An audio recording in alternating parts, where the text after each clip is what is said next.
Welcome to the 2024 series of thought leadership programs, presentations by Woodbury University's School of Business faculty. My name is Joan Marques, and I serve as the Dean of the faculty and of the school at Woodbury. And I am very pleased to present you today a topic titled Leadershift, from me to we. Allow me to share my presentation. And while I do so, I would like to share with you that we also had this series last year. It was very successful. Multiple faculty members did really great presentations on all kinds of topics pertaining to their expertise, and I'm inviting you to look for them. They're all uploaded on YouTube, and you can still enjoy them in perpetuity, of course.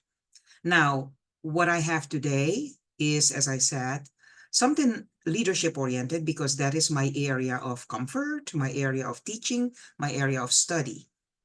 And I felt compelled last year to write a paper on Leadershift. This is not the title of the paper, by the way. It's the title of this presentation. The title is longer. Scholarly papers are a little more complicated in that regard. But for this presentation's purpose, I named the topic Leadershift from me to we, because that's what it's actually about. And we'll get to the details of that in a few minutes. But to get back to the paper, it started somewhere early last year when I decided that I wanted to write about something that I experienced in my life, and that is that it takes a different set of skills to be successful in leadership than the skills that you need to get into leadership. And I wanted to write about that because I had seen it with other leaders as well, and I had experienced it myself in multiple settings. And so I wrote this paper and I submitted it to a journal. And so we're going to pause for a minute before we really start on the topic of journal submissions, because I know that amongst the audience, there are probably people who are scholars like myself, or aspiring scholars, and starting to submit your papers to scholarly journals, peer-reviewed scholarly journals can be a frustrating process, because you will get rejected multiple times, and you need to build some thick skin and realize that it's not that you're so bad, but it's just that, everybody has an opinion, and reviewers have too. And not every reviewer may be at the same level or the same line or of the same mindset as you, the author. Now, nobody says that you should not pay attention to the responses to the reviews. Definitely you should, because they enhance the quality of your work. But sometimes a reviewer will want you to go in a certain direction that you don't necessarily feel that you need to go to. And this is where you need to use your own judgment. That's actually what happened with this particular paper on Leadershift. I submitted the paper to a journal on leadership, and at first they felt that the paper was too short, so I extended it, and then they felt it was too long. And so I thought, okay, we're not going to give each other the runaround here, so I submitted it somewhere else. That journal thought the topic was fantastic, Leadershift, and they wanted me to enhance the context more in line with the journal's audience by bringing in the learning organization as a topic. And so I did that.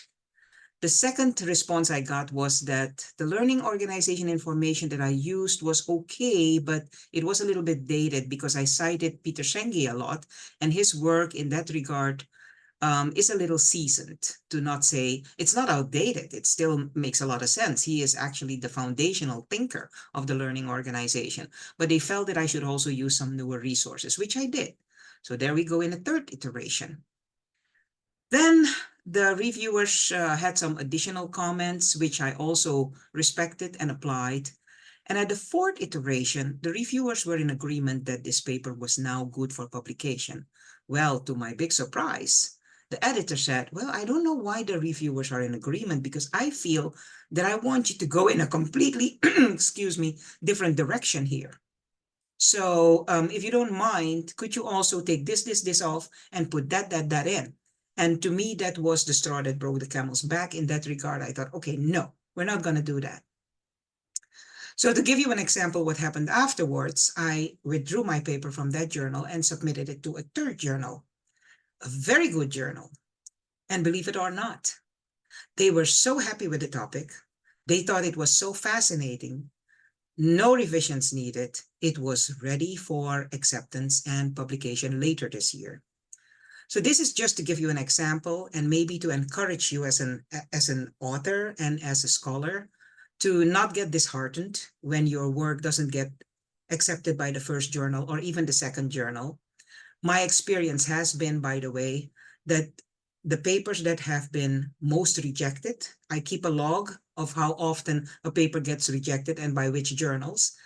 And the papers that have been mostly rejected in the end are the ones that become the most popular, the best cited ones. I don't know if that is the same experience that a number of other scholars have, but that has been my experience. My most popular works that have been downloaded mostly in the world are the ones that have been most rejected by multiple journals before they found a home, and a good home too.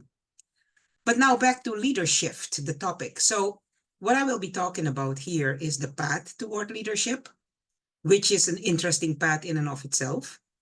And then, excuse me, the awareness that arises in becoming a leader.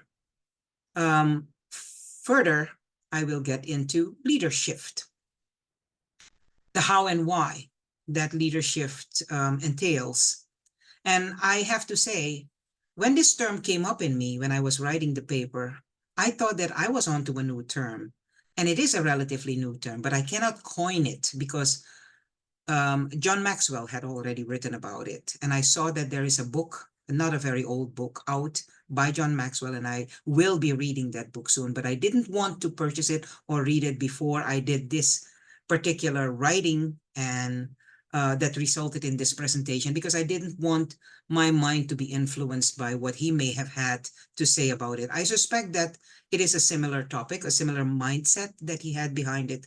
But what I am presenting here about Leadershift, that is my own mindset about it, based on my own experiences, and definitely based on a statement that I found from Albert Einstein, which says, the world as we have created it is a process of our thinking. It can't be changed without changing our thinking. I'm going to repeat that. The world as we have created it is a process of our thinking. It cannot be changed without changing our thinking. To me, that's all about leadership. The shift that we have to make to go from point A to point B. You cannot solve problems at the same level that they were created. You cannot change situations at the same level that they were made or created. So that's what he basically says there. Now, since this is based on a paper, let me take you to some notions that I included in the paper. So some backgrounds on leadership, basically some background information. One of the things that I stated in the paper that I think I should share with you here is that success is circumstantial, and definitely success in leadership. It depends on the team that you're working with. It depends on you as the leader and what you want to give, of course, mentally, emotionally, and of course also the situation, the organization itself. Now, I have cited here Fiedler's contingency theory. You need to know, those of you who may not be as settled in the topic of leadership, that there are so many leadership theories out there, and one of them is Fiedler's contingency theory. Now, personally, I like all these theories, but I don't always agree with them. And I feel that Fiedler's contingency theory has had its time that made a lot of sense, and actually it still makes a lot of sense in some ways, but I have a concern about it, and that is that we can no longer be a task-oriented or a people-oriented leader, period. You can detect in yourself what you are, and I know, thanks to Fiedler, that I'm actually a task-oriented leader. I'm very much into getting the job done. That to me is the most important thing. If I have a task at hand, I want to see it succeed. I want to see it fulfilled. So task-oriented leaders are more successful when the focus is on the situation, on the job that needs to be done. People-oriented leaders, on the other hand, are more successful when the focus is on the stakeholders, on the people. So they're not so much concerned with what needs to be done and the goal that needs to be accomplished, but more on the well-being of the people and that everybody's happy. And I had to learn that. I had to learn, being a person who was always a loner and always into performing on my own and excelling that way, that I had to become more people oriented. So what I'm saying here is that once we are in leadership, we need to balance. We cannot be just a task-oriented leader or a people-oriented leader anymore. You can know from yourself, for yourself, what you are, what your foundational orientation is, but you're going to have to work on the other side. So that is my comment on success is circumstantial and leadership applications are also circumstantial. The second point that I want to make, that I included in this paper that I submitted and that will be published, I believe, in July 2024, is that mindfulness matters. I cannot believe that there would be good leadership without mindfulness. And it's very important to know that as a leader who is mindful, you exude that mindset, that characteristic onto your team. And you need to know that mindful workforce members experience greater well-being. When people know and harbor the skill of mindfulness, they are more sensitive toward one another. They are more in tune with one another. And believe it or not, productivity also goes up because they're working more in tandem with each other. They are more in tune with one another. Mindful individuals, as I wrote here, are usually more aligned with their values and interests, and that strengthens the connection between their attitude and their behavior, and ultimately, of course, also their performance. Another statement that I included in the paper was that team spirit matters. And I don't think anybody can disagree with that. If you're working with people, if you're working with a team, it's very important that people understand the common goal. And not everybody may like each other equally, but there still needs to be this overarching idea of we're in this together and we are going toward a common goal, and let us support one another. So one thing that needs to be harbored there is effective communication, because that really helps team spirit go up. If you have effective communications, if you explain why things need to happen, how they need to happen, give them ownership in the process. If you focus on the relationships, especially if you're a very task-oriented leader like I was, and you have to get more into the people orientation, focus on relationships. The stewardship of the organization is important, and the self-management. That is when people are coping with vulnerability and practicing self-care. You need to make sure that everybody has that opportunity, that there is self-management, that people get to the point where everybody cares for one another, but also for themselves and their well-being. And once everybody cares for their own well-being, there is a general care in the whole team, in the whole organization. So this is a statement that I borrowed from Aitken and von Trower in my paper, because of course not everything is my own. And then the last statement that I wanted to emphasize is that skills matter. So in that part, I emphasized three things, and that was adopted from Knoll and Sternut. They wrote a paper in 2021 on that. Openness enhances a leader's receptiveness to change and to unpredictable circumstances. So as a leader, you need to open yourself and be willing to accept things that may initially not look so good. But, I have learned along the way too that sometimes a disaster may come disguised as a blessing, and sometimes vice versa, a blessing may come disguised as a disaster. So be open and try to make the best of it as it comes and as it develops. Resilience. Resilience cultivates a positive attitude, and it also cultivates emotional stability and self-confidence and perseverance. Resilience is the phenomenon of just getting up every time that you fall. Actually, I think resilience is getting up one more time than you fall. If you fall 200 times, get up 201 times, and then you have established resilience. It's very much in line with grit too. It's something that people can't teach you. It's something that you have to develop of your own. And then integrity. Integrity nurtures an atmosphere of reliability. When people know that as a leader you have integrity, they will trust you more. They will realize that you're telling them the truth as much as you can. Sometimes you will have to hold back some information because you cannot share everything out in the open. It may be harming, damaging to the well-being and the team spirit, but as far as you can and as much as you can, be open, and people will appreciate your integrity. So those are some pointers that I included in the paper. Now, an interesting thing is I had to come up with a methodology. That's another thing that you probably have seen if you submitted papers, especially to scholarly journals. They want you to share the methodology behind what you wrote. And in the first iterations of my submission as a paper, I did not have a methodology. But then when they were hammering on it, I thought, how do you call a methodology where you applied a lot of reflection based on your own life, looking back, and what happened to you as a leader, and then also, of course, what you read about it and what you perceived. And fortunately, the word introspective came up in me.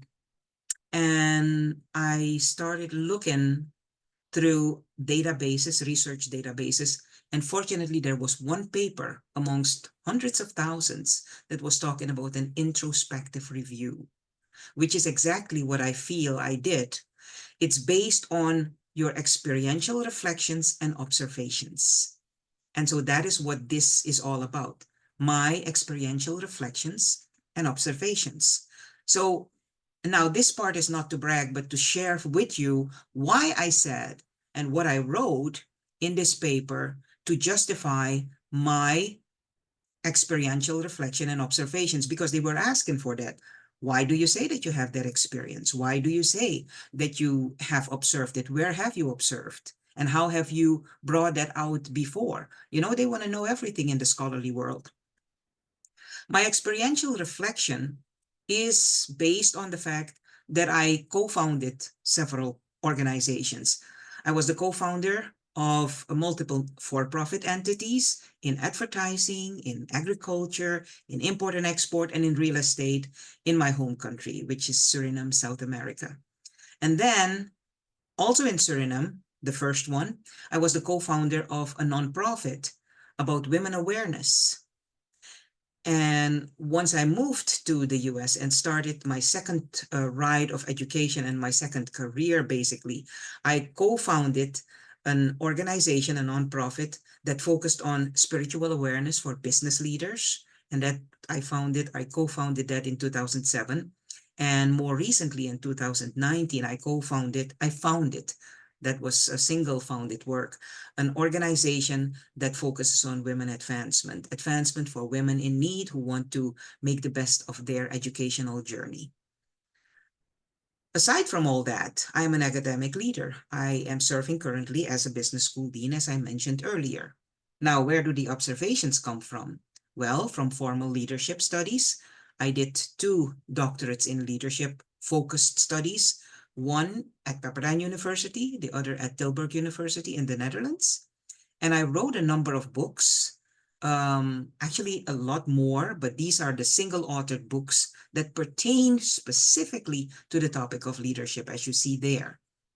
And then I studied a number of leaders too, some that I really admire. I mentioned here. I will not go into detail here for the sake of time, but I just need to share with you what these leaders are, or who these leaders are, and what they did. Wangari Maathai was the first African woman who won the Nobel Peace Prize for her Greenbelt movement. Fantastic woman, read up on her. She passed away in 2009, I believe, but she did great things. She planted, I think, 10 million trees with her organization.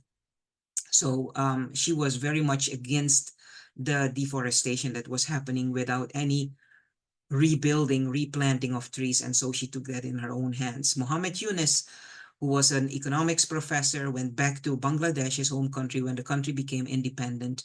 And he did some fantastic things. He founded the Grameen Bank, the bank for the villagers, and the rest is history. Read up on Muhammad Yunus if you never heard of him. Howard Schultz, the founder of Starbucks. Everybody in America knows Starbucks, but the Howard Schultz story you may not necessarily know. It's a very inspirational story as well. Ray Anderson from Interface, a man that I just cannot talk about enough. This was a person who had an epiphany in the early 90s after being the stereotypical corporate leader and realized that he was doing wrong. And he changed the whole way he did business, and he became the greenest CEO of America. Unfortunately, he passed away also around 2009. Kenton Lee, another fantastic leader who was in Africa and saw kids walking around with shoes that were way too small for them and had to be cut in the front so that their toes could stick out.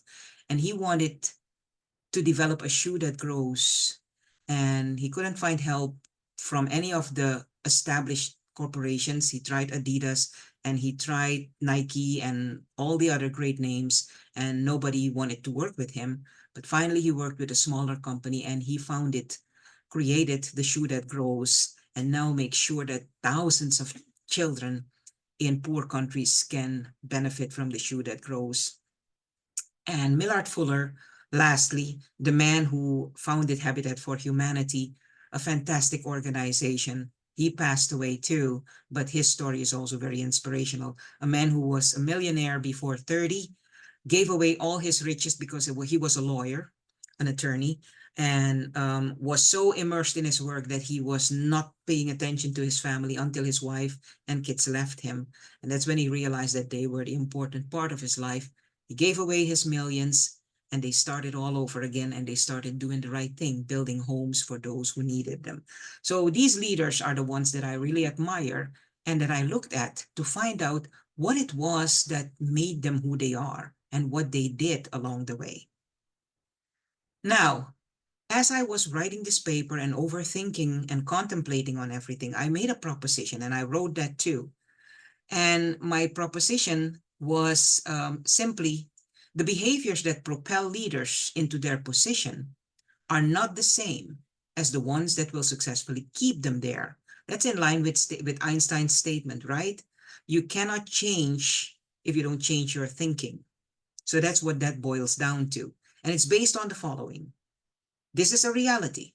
Today's general work milieu is one with far more complexities than those of the past. Let's be honest, we have so much more diversity, which is a great thing, but it does complicate working together because you have people from different mindsets, different generations, different ethnicities, different cultures who need to work together. And that's a great thing, but it will take more time and more guidance to make them work together successfully and peacefully. So greater diversity, good thing, but it is more complicated. Then we have higher levels of collective intelligence amongst our stakeholders. You cannot tell people anything anymore and think that they will just buy it. You need to explain yourself, and you need to give them all the information. You need to be transparent. And the accelerated degree of change. Don't forget that. Very important. The accelerated degree of change means that you're barely used to one thing or another thing comes about. And this pace that we are having to tread all the time can be nerve-wracking unless we find inner peace, of course, doing that. But all these things that I just mentioned demand a combination of insight and flexibility that challenges us outside of our comfort zones all the time. So let's look at what got us into leadership. And you'll see that it's a different set as what keeps us there. When you aspire leadership, and I'm asking you to engage in some reflection, what gets you into the leadership position that you currently have? Ambition, right? You wanted to rise of the ladder. You wanted to climb the ladder and get into the higher echelons of performance. Vision, you had a vision for yourself. Resilience, every time you fell, you got up again because you could not lay down and sit there and feel sorry for yourself. Courage, yes, courage. You had to be courageous and bold to make decisions and get up. Perseverance, that's very much in line with resilience and courage. and confidence. Confidence is something that you build. It's a byproduct. The more times you get up and you can successfully move forward, the more confidence you build. And so all these qualities are very much ego-driven, driven based on yourself and what you want to accomplish. Now, what will keep us in leadership, that's a whole nother story. What will keep us in leadership once we have accomplished a leadership position? That ego-driven behavior needs to make place for something else. That's the from me to we mindset. So at that point, you will have to engage in altruism, taking care of others, and basically putting yourself on a later burner, a back burner. Reciprocity, making sure that there is an atmosphere of give and take. Team spirit, basically boiling down the same thing to the same thing, making sure that people get along well with each other.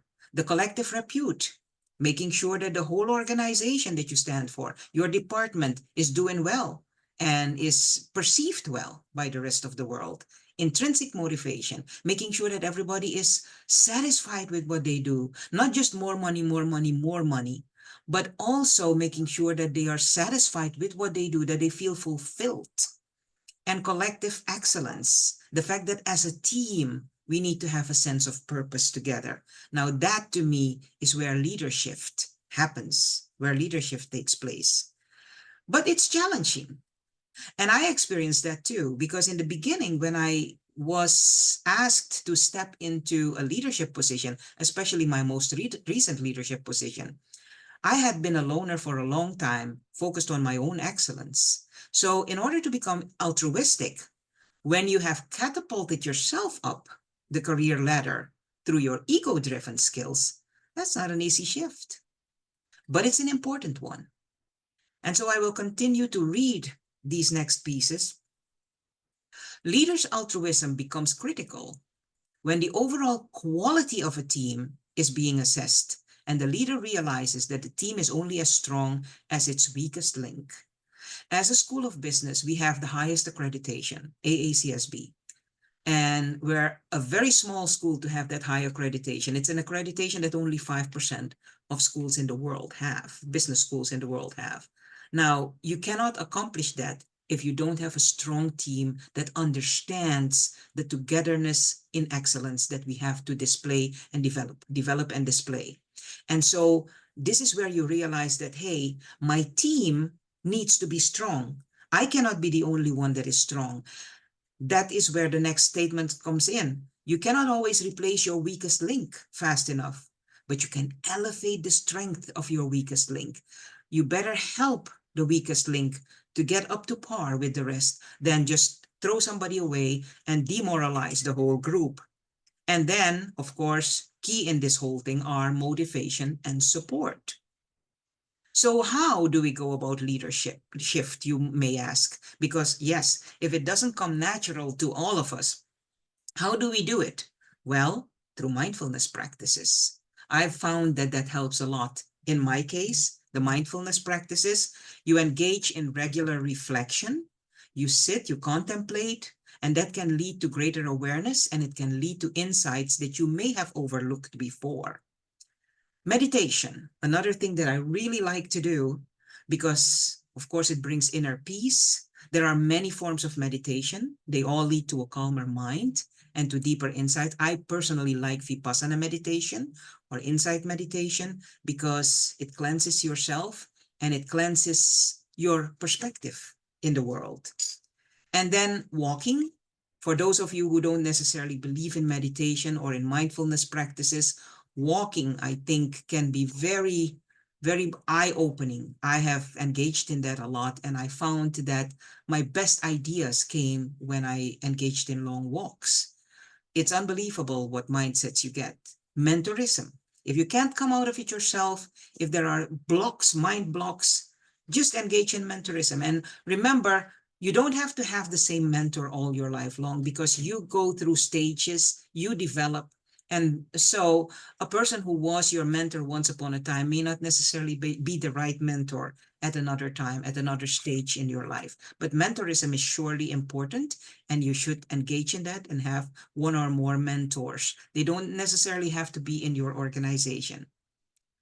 So you may ask also, we're near the end of this presentation, what is so altruistic about leading? There are several ways in which a leader can engage in selfless behavior. If you think that it has no place in workplaces being altruistic, let me share with you what are some of the altruistic things that you can do as a leader. You can write letters of support to evaluating entities, because people may aspire a new job, for instance, and you know that they need to go to bigger and better things. Why would you withhold them from that? And if you need to write a letter of support for that, or if they want to go and get a training and you need to testify that they're good workers, why wouldn't you do that, even though there is no direct benefit for you? It's an altruistic move. A second idea, advocating for sponsored skill enhancement training of team members. If you know that there is a training that your team members can take that will elevate their skills, and your HR department may not necessarily be a fan because it's expensive, why wouldn't you become a lobbyist for that and try to help them to get those better skills that will benefit them in their own life, in their own career as well? Mentoring of junior team members. That's very helpful, and people will always be grateful if you can establish that. Rearranging heavy workloads. Sometimes people get inundated by the work that they have to do. Now try to help by rearranging the workloads. Take over, support, cover where possible. And then a last example is to enhance intrinsic motivation. Make sure that people do what they like as much as that is possible in the workplace. Try to give them tasks that they like. Try to give them a sense of purpose, a sense of ownership in what they do. So this is ultimately the figure that I came up with. And as you can see, at the bottom, you have these ego-driven qualities that drive you to become a leader: ambition, vision, courage, perseverance, resilience, confidence. Those are the things you need to become a leader. But then there's leadership that needs to take place. And it's all built on an altruistic mindset where you take care of the collective reputation, of people's intrinsic motivation, of the reciprocity concept, which nurtures, which cultivates the team spirit, and which ultimately leads to performance excellence. So now I would like to thank you for listening. I hope that this was a motivational speech and that it was a good leadership, a thought leadership presentation that you enjoyed. Tashi Delay, I honor the greatness in you. This was Joan Marques for Woodbury University School of Business Thought Leadership Sessions. And I hope that you will join us again next month when one of my colleagues will be there with another talk. Have a great one. Bye-bye.